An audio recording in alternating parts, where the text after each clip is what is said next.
LinkedIn je svojím spôsobom fascinujúci sociologický experiment.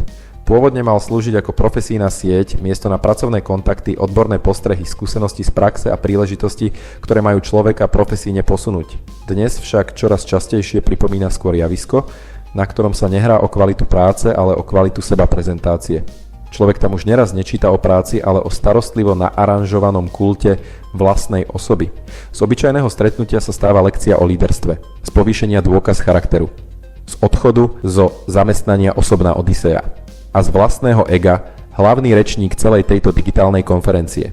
Pozoruhodné je, s akou dôslednosťou sa to celé maskuje za niečo ušľachtilé. Nie je to vraj chválenie sa, ale zdieľanie cesty. Nie je to sebastrednosť, ale autenticita. Nie je to narcizmus, ale budovanie osobnej značky. Moderný jazyk dnes dokáže všeličo. Aj márnivosť prezliecť za inšpiráciu. Najväčšia irónia LinkedInu spočíva v tom, že čím viac je príspevok o autorovi, tým naliehavejšie predstiera, že je o druhých. Takmer každý druhý status sa končí vierou, že to niekoho inšpiruje. A iste, môže.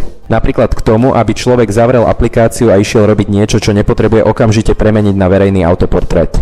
LinkedIn tak dnes už nie je len profesijná sieť, je aj zrkadlom doby, v ktorej sa výkon považuje za polovičný, kým sa nezverejní a práca akoby nestačila, pokiaľ z nej nevznikne ešte aj dojímavý príbeh o vlastnej výnimočnosti.